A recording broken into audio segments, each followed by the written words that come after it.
बढ़ती महंगाई और बेरोजगारी के इस दौर में इंपोर्टेड हुकूमत ने संगदिली का मुजाहरा किया। इस्लामाबाद के सेक्टर I-10 में एहसास रेहड़ी बांध प्रोग्राम के तहत दिए गए ठेले और ढाबे गिरा दिए गए। गरीबों को जानबूझकर निशाना बनाने का ये इकदाम गैर इंसानी और काबिल मजम्मत है। इमरान खान का ट्वीट।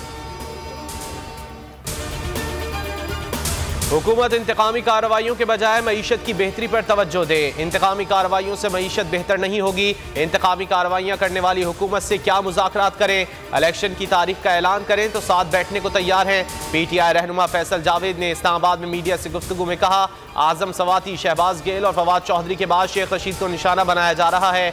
अल्लाह ताला इंसाफ करेगा। मुराद सईद ने कहा, सवाल पूछो तो बगावत के मुकदमे बना दिए जाते हैं। गुलामी तस्लीम न करने वालों को गद्दार करार दिया जाता है। आसिफ जरदारी पर इमरान खान के कत्ल की साजिश का इल्जाम लगाने का मुकदमा। शेख रशीद का 2 रोज़ा जिस्मानी रिमांड मुकम्मल। आज district and session court Islamabad में पेश किया जाएगा। कराची पुलिस की टीम शेख रशीद को गिरफ्तार करने के लिए इस्लामाबाद में मौजूद। मरी पुलिस को भी शेख रशीद मतलूब। साबिक वजीर दाखिला कहते हैं, चट्टान की तरह इमरान खान के साथ खड़ा हूँ, मुकदमात से नहीं डरता। इमरान खान की हिदायत के मुताबिक NA 62 से इलेक्शन लड़ूंगा।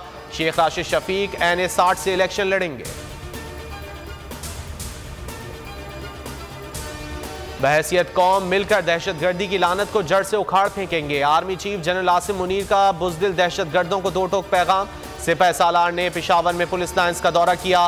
पुलिस अफसरों और जवानों से मुलाकात की। दहशतगर्दी के खिलाफ जंग में किरदार को सराहा।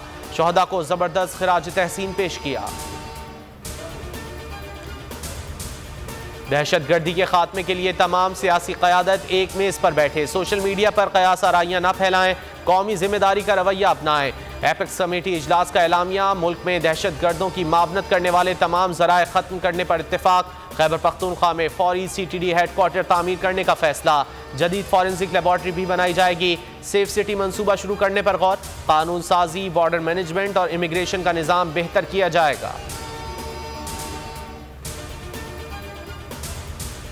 हुकूमत ने इक़्तिदार बढ़ाने के लिए अवाम को कुर्बान कर दिया। IMF से टेक्निकल मुज़ाकरात मुकम्मल। ज़राए के मुताबिक PDM सरकार ने तमाम शराइत मान ली। पेट्रोल और डीजल की कीमत में मजीद 30 रुपये तक इजाफे का खदशा। सेल्स टैक्स 17% से 18% होगा। फ्लड टैक्स लगाने के लिए मिनी बजट लाया जाएगा। ग्रेड 17 से 22 तक के सरकारी अफसरान के असासों की तफसीलात जमा करने का फैसला। मुल्क में दिन ब दिन बढ़ती महंगाई ने अवाम की कमर तोड़ दी। एक हफ्ते के दौरान महंगाई की शरह मजीद 2.82% बढ़कर 34.49% की बुलंद तरीन सतह पर जा पहुंची। इस दौरान दाल, अंडे, घी समेत 32 अशिया मजीद महंगी हो गई। पेट्रोलियम मसनूआत की कीमतें बढ़ने से पब्लिक ट्रांसपोर्ट के किरायों में भी 20 से 25% इजाफा रिकॉर्ड। मुल्क में 24 घंटों के दौरान कोरोना के 18 केसेस रिपोर्ट। मुस्बत केसेस की शरह 0.41% रही। 11 मरीजों की हालत तशवीशनाक, कोई हलाकत रिपोर्ट नहीं हुई।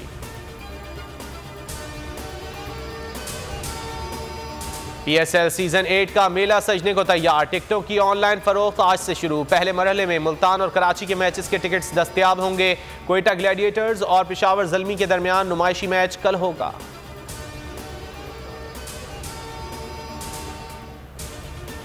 और कमेंट्री का मौका दें न दें, मुआफ़ी नहीं मांगूंगा। साबिक चेयरमैन PCB रमीज राजा डट गए। कहा, PCB चाहता है कि पहले मुआफ़ी मांगूं, फिर PSL में कमेंट्री के लिए दरख्वास्त दूं। बोले, मुआफ़ी मांगने का कोई चांस नहीं।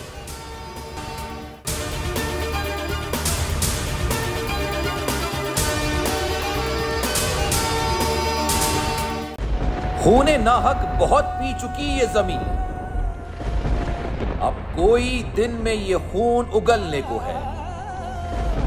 खत्म हो जाएगी ये तमाशागरी, वक्त पलटेगा रोजे जजा की तरह। ये जो पेशावर में ताजा लहू है बहा, एक क़यामत करेगा फलक पर बपा। गम की सलमनाक घड़ी में बोल सानह पेशावर में शहीद होने वालों के लवाहिकीन के साथ। सब्सक्राइब करें और बेल दबाएं ताकि कोई खबर रह न जाए।